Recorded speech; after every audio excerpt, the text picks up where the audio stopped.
I'm Darian Alexis, and welcome to a 20-something survival guide, the place where you and me learn to survive and thrive in our 20s and beyond. Sit back, relax, and enjoy the episode. Hi, everyone. Summer is finally here, which means so is wedding season. And what better way to kick off wedding season than an episode on all things wedding, from how to be a bridesmaid to what to wear as a guest. Plus, we're answering all your hot questions with wedding content creator Lauren Ladouceur, also known as Plan with Laur on all social media sites. So, hi, thank you so much for coming today. Oh my goodness. Thank you for having me here. Also, like I could talk about weddings forever.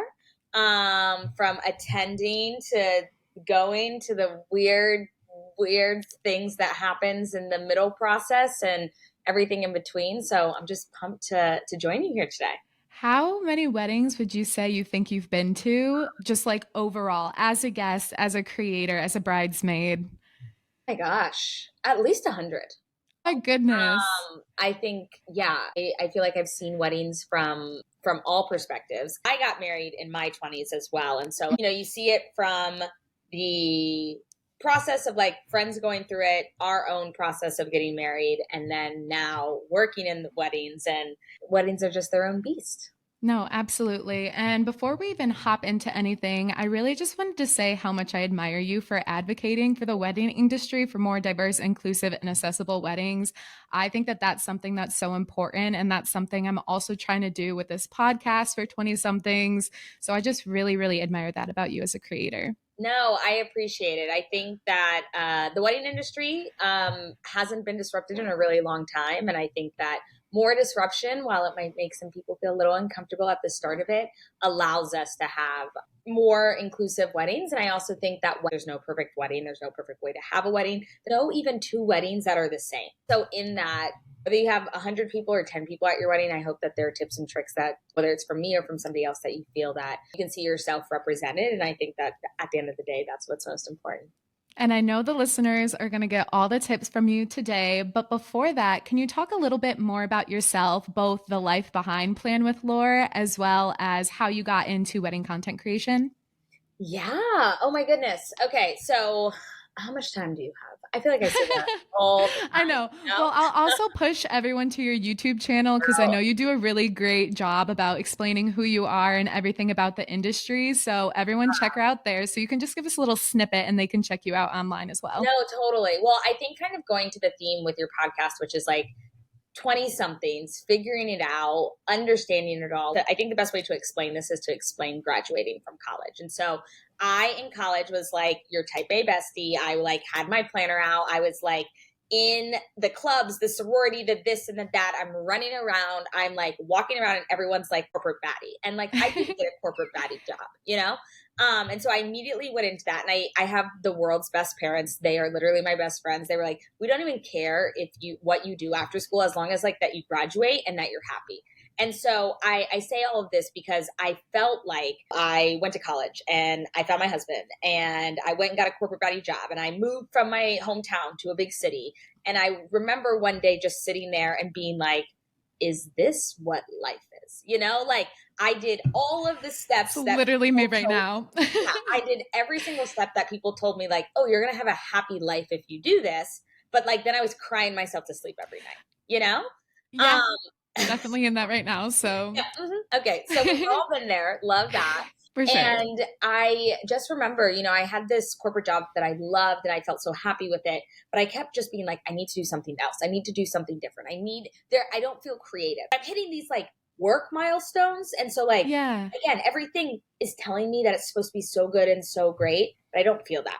So I started Mhm. posting online and I was not in the wedding world at all, a semblance of it in any way, shape, or form. But like, I kind of started posting online. And then I was like, wow, I really like this posting online thing. I really like social media. I really like marketing. I was doing that professionally at the time as well. And so then I started going to events, very large conferences and things like that, and doing kind of live event content creation for it. And I say that all to say that that is what eventually became the model and led into the business that I have today. But I'll just never forget leaving my meeting with my manager at the time when I put in my 2 weeks notice and said, hey, I'm going to quit. Mhm. And her being like, well, why? I have two dream jobs in front of me. I have this one where I'm online and I'm sharing and I'm doing something that is so out of my comfort zone, but it just makes me happy and like I'm having fun with Yeah. it. And it's scary and it's weird. And I was like, but if I suck at this, I'll come back in a year. Like, I'm going to give myself 6 months to a year. I think that's such a privileged point to be able to do. Like, I don't say that Mm-hmm. lightly. At the time I was living Definitely. with my boyfriend at the time, who's now my husband, like, I had a safety net to fall back in. And that in itself is something that like many people do not have that opportunity. And so I recognize that, but like, I knew that I needed to do it for myself. And that was 3 years ago at that point. Wow. So I think it's one of those things where lots of things were in place. I think number one, like growing up in a social media world, like everyone wanted to be a vlogger, everyone wanted to be online, like Yeah. influencers, TikToks, just even the way in which like we take photos, like on vacations. Like I send my friends little vlogs where I'm like, ooh, look at me in Sephora, like just on the day to day, not for social media, just for group chats and things like that. And Mm-hmm. so I think kind of all of that really led into it. And then I think as we got into 2020 and beyond, number one, I started thinking about the wedding process. My husband and I started kind of thinking about getting engaged. And again, I told you I'm type A. So, like, I had picked out the ring, I picked out the venue, I picked out all these things. He just really needed to show up. And so, I think thinking about that process, having my online background, all of these things pulled together. And what we do now as wedding content creation is what it is. And so, at the most like basic format, I go to weddings with iPhones and I take photos and videos and I deliver it within 24 hours so that you can start reliving your wedding instantly. There's a much larger, like, we can go viral and we can do really cool edits and we can do all these other things that's much more boring, but is also a really, really important part of the business as well. That's awesome. Are you saying then that you didn't start your business now until after you were married yourself in 2020? So great question. So yes and no. So my name is Lauren, right? Lauren, Yes. but I go by Laur. And Yes. a huge part of that is because when I created my account, I was so afraid of people finding me. I was so afraid of people online Okay. finding me and For seeing my sure. things and all of that. So I started my account in 2019. And I went by Laur and I did not tell anybody. And I blocked all of my best friends and all of my family and all of the people who are now literally my biggest support system and biggest team, but because I was so afraid. So the business started in 2019. I Got was it. doing my own influencer and world type stuff, as well as starting into the event content creation, but I did not publicly start talking about it until I had my wedding, which wasn't until 2022. So I was actually in the online Oh, space for okay. years, working, Okay. really doing like lots of word of mouth, lots of referrals, um, behind the scenes. And then I think I really understood the beauty of it with my own wedding. And I think that like, I Definitely. knew it was interesting. I knew people would be excited about it, but I didn't understand the true magic of it until I went through the process. On a wedding day, you'll never have all of those same people together in the room. For my Yeah. best friends, like we just went on a trip to Mexico. Like we see each other all the time, but there have been people who attended our wedding who have now since passed. There have been people who life has changed and their realities look different. And at the time, I had members from my team shoot my wedding, and we were live posting on Instagram and live posting on TikTok and doing all of these things. And my community at the time was like, oh my God, we love this. And I made a TikTok and was like, I can do this for you too, because we're already doing it. We have the stuff in place. But I just never talked about it because I didn't think people would be interested in it. And then the video went semi-viral and we've been booked ever since. Very thankful for it. And are you booked up the next few years, or do the listeners still have a chance to book with you? I tell everyone, always reach out. Our 2024 is pretty tight, but we're actively booking into 2025 and 2026 right now, And are which you is looking to expand your team at all? really great question. I have an associate right now who we work with and who's really great. I'll never say never, Okay. of Nice. what it is, but we'll see. All right. Well, there you have it. We'll see, guys. And I did want to say too, isn't your birthday coming up? Like It super soon? is. I am a Gemini. Happy Thank birthday. you. I love Geminis. I'm a Sagittarius. You have the same birthday as my best friend. So I just knew the vibes would match. Always. Well, and I also think too, like in very classic, like at least for me, Gemini form, I get so bored easily. I constantly have to be doing things, and I think it's so reflected in everything that I do. So No, definitely. And so let's get into it. So there are two sides to every wedding. There's obviously the bride and groom who are going to be the ones planning it, and there's going to be the guests, the bridesmaids. So today I would really like to focus more so on the bridesmaid side, the maid of honor, the guests, the people attending the wedding. So I wanted to ask you first, who do you think should be in a bridal party? Or do you think it's okay to not have a bridal party? Okay, so it's a really, I mean, great that this podcast, I know we've had it on the books for a while, but my best friend just got engaged last weekend. I know I'll have to Congratulations. send her this, but it's really fun to like kind of see and think about things from like, what would I tell her, like Uh-huh. as my best friend who is literally going through this right now, to also like when I work with clients, what that looks like. There are lots of people who don't have bridal parties. I work weddings. About 50% of my weddings that I work, I'll say people do not have bridal parties. And I would say about 50% of Interesting. the weddings that I work, people do. There is pros and cons on every decision that you will make in your wedding. The number one thing that I will say is that like whatever the least most stressful people in your life, if you're going to have a bridal party, that is who you should have it at. How like graphic can we get on Get this? as graphic as you want to Okay. get. Okay. The best advice that I can say is that, say, just like hypothetically, you had your period on your wedding day. What friend would you feel that could like help you change one out or like help you? Like, those are the people that we want to put in a bridal party, Yeah. the people that are going to be down for you no matter what. And I also say, too, thinking about it from the perspective of like, say you and your partner woke up one day and were like, you had already asked a bridal party, you planned the wedding, you just woke up one day and you said, at the wedding, I'm done with it. Let's go to the courthouse. That when you sent a text message to say, oh my God, we got married, those individuals would not hold resentment, not hold, I can't believe you did this, or I bought a dress and now you're not having a wedding, but would be the people who are like, I am so excited for you and I'm so happy Yeah. for you. I think it's really hard, especially in your 20s, deciding what bridesmaids and a bridal party really look like, because there are a lot Yeah. of kind of holdover feelings. Maybe there was someone you were super close in college, or maybe there's a friend group of four and you only want two and not all four, and Yeah. there's a lot of really dicey dynamics that can go into it. But like, at the end of the day, when you walk away from your wedding, you walk away with photos and you walk away with videos, and obviously you walk away with your memories. How would you feel if there was like someone who you were like, this is my bestie for the restie, this is someone that I will love forever? And there are a lot of people who don't talk to people after their weddings. Yeah. I've heard that It's, a lot. it's very common. And I don't think that it is fault of one person or another. What I truly believe is, and this is, I feel like one of the hardest lessons I had to learn post college, is that like people rank their friends very differently. And I think Hmm. understanding and knowing like your different reciprocal relationships, I can only speak to my life, but there have been people who I'm like, oh, this Jillian is my best friend. She is my number one bestie for the restie.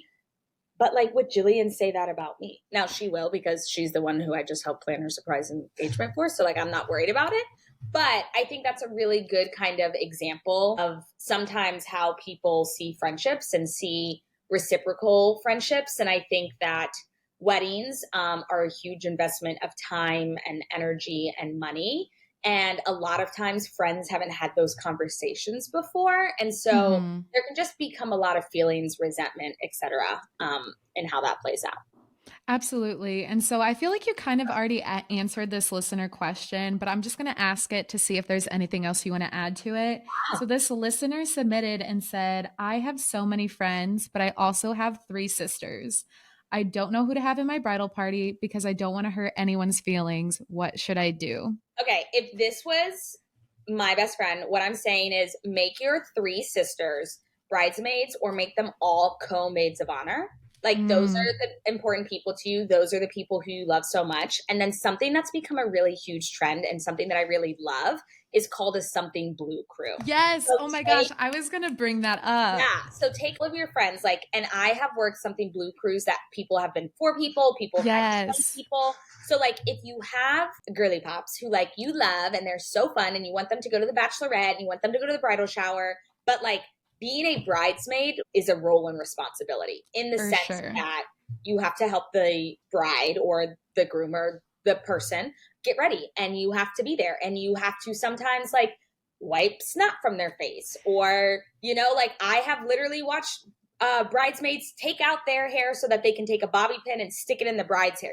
Like it kind of is moving around. You have to be different places. You have to do different things. And sometimes I think some of the most fun part is being in that Something Blue crew, because like you don't have to be up at 7 o'clock in the morning for your hair and makeup. Like, and you can just show up. And so there's been different ways. I've worked with some people who they will have their Something Blue crew come and either Mm-hmm. do hair or do makeup. Like the bride will pay for one or the other instead of both, which is something that sometimes the bride will pay for both if someone's in their bridal party. I've seen it where, the maids of honors or whatever will get their hair done, but the Something Blue crew will do their own makeup. And then either they wear a blue dress or jumpsuit or suit or outfit. Sometimes they hold blue flowers. Sometimes I've seen them with like blue corsages.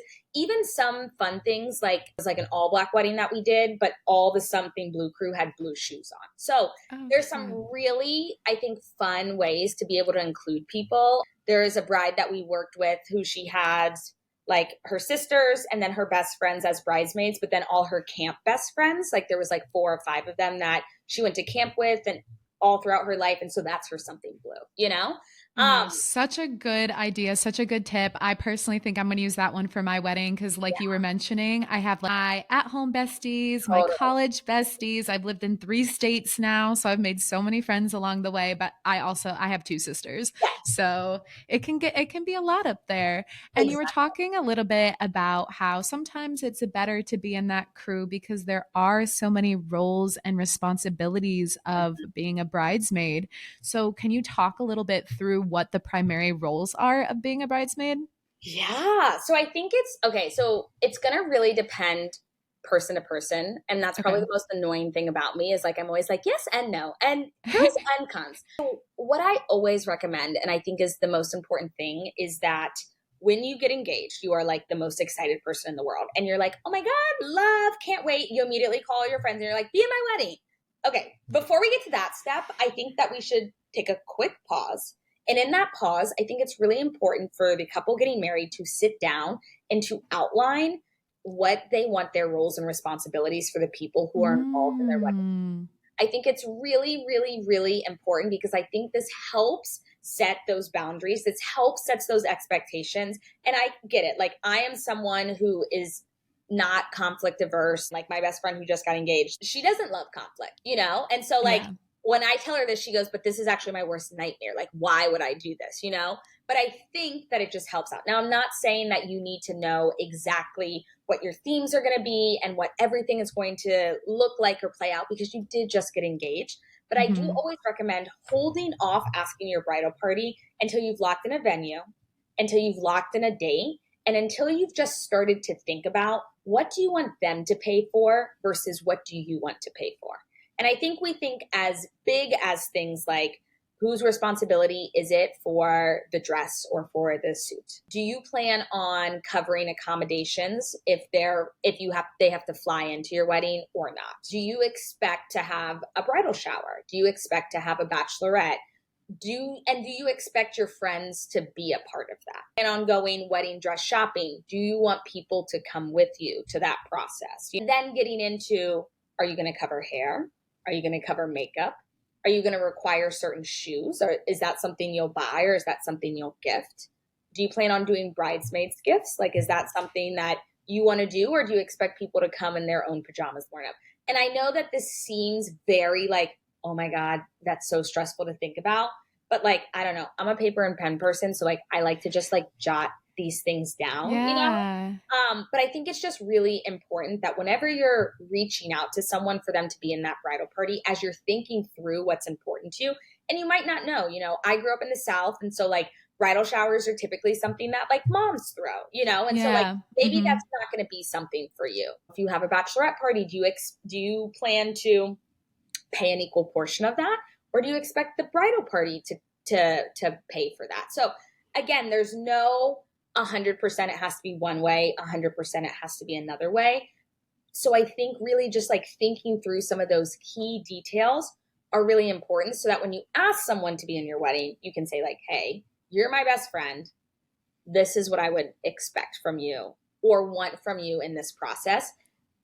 And you kind of have to let people be an adult in this situation and decide like yes or no, you know? That was going to be my next question. So, like, how would someone go about saying, like, yes, of course? Because I feel like everyone just default says yes, but some people aren't thinking about those financial responsibilities. For example, I was my sister's co maid of honor. So, my Yeah, one sister's married, me and my other sister were her co maid of honor for her wedding. And we were planning the bachelorette, and me and my sister split pretty much all of the gifts for the bachelorette. We split the large portion of the finances for the bachelorette. And I did not expect that coming. My sister did not lay it out for me what right. was expected. But of course, I'm going to do it because it's my sister. So, how do you think would be the best way to go about saying, no, this just isn't in my budget, but I still love you? I think people feel awkward turning down their best friend. Totally. Yeah. So I think that there are a couple of ways to like really think through this. And I think so much of this depends on your relationship with an individual. So like, for my best friend who's coming up, who literally just got engaged, I was like, whatever you want, I'll do. Because like we've been best friends for 13 years. That's how I feel. And I've been a part of other weddings where that hasn't been my same thought. So I think number one, if you're so excited, I think like, yes, yes, yes, can't wait. I would love to know more details around X, Y, and Z. This sounds so corporate, and I don't mean it to be like this. Like these can happen over drinks. This can happen over a phone call. This doesn't have to be Yeah. sit down legal Zoom meeting. I always say is that like if you're asking someone to be a part of this and you just don't know what they'll say, or having some additional options of ways that they can participate. So if someone Mm. can't be a bridesmaid, right? Because like if you reached out and were like, hey, I want to have a bachelorette, but I want you there. The wedding weekend's going to be in Italy. I also like want you to come dress shopping. Like someone might be like, yo, that's too much. So I think that there's a way for you to say like, hey, I would still love to attend and be there, but I don't think I'm going to be able to show up for you in the way of a bridesmaid. I would still love to come to the bachelorette. I would still love to be a part of the wedding and celebrate you. But hey, I'm focused on work or life or whatever it may be. I also think it's really important. I was a part of a wedding and the bride wanted everyone to buy a $400 wedding dress. Jaw on the floor. I know. I had just graduated from college. I literally had no money because I was so rent poor. I was spending too much money out at bars and on rent. That, Hmm. whatever. I couldn't afford a $400 dress. So I remember reaching out to the bride being like, yo, I'm so excited. What wiggle room do we have with this dress? Like, can I be For in sure. something else? Can I do all of this? And she was like, no, it's really important to me that you're in this dress. And I was like, cool. I've budgeted $200 for a dress for your wedding. That's all I can put towards it. And she was like, no worries. I'll cover the rest of it. Now, I Oh, have that was no sweet. idea if she did that for other bridesmaids or what that looked like. But again, I think like there was a level of mutual respect and a level of mutual Yeah. understanding. I mean, I didn't feel comfortable saying that to her. I was kind of shitting bricks like before I had to send that text message. But I think that there was like enough love in the relationship that like it felt okay. And Yeah, we ended up, I definitely. wore the dress and she had a beautiful wedding and it was incredible. And we had such a fun time. So I think that when you're asking someone to be a part of it, it should be no strings attached. And also just like think through other ways that maybe someone can be involved. Hmm. If maybe they don't have the time or the energy or just it's not in their season of life to be a bridesmaid, can they be a greeter? Can they, I don't know, read a poem? If you're religious, can they read a prayer? Like, I think Yeah. that there's so many ways to involve people. I had friends who would invite over and they helped me pack all of my save the dates and pack all of my, like, there are Oh, lots of ways that you can involve people without them being a bridesmaid or without them being in the bridal party for it still to feel super meaningful. yeah, that is so, so special. And I really value you telling the listeners just to stay open and communicate and just reiterating that weddings aren't one size fits all. And I feel like a lot of times people are Googling what's normal, what's Right. this. So it's kind of reassuring to know that there isn't necessarily a norm and you can really do and make the day your own. A So thank you hundred for sharing that. Yeah, and I also think too, like, I think that there's a lot of pressure to like be a bridesmaid and to look a certain way. I don't know Yeah. what it is, but like, I've worked weddings where like everyone woke up and like went on a walk and like we got coffee in the morning, and then like Oh my people gosh. back and like did their hair and like all of these things. And listen, I know that even content that I create will be like in the wedding morning, do this, this, this, and this. Those are just theirs as like ideas and tips, but like honestly, do whatever like is fun for you and do whatever is fun for your friends. Hi, everyone. I hope you're enjoying the episode so far. Make sure to tune in next week for more Wedding 101 with Plan with Laur. Love you guys. Have a great day. And don't forget to survive and thrive.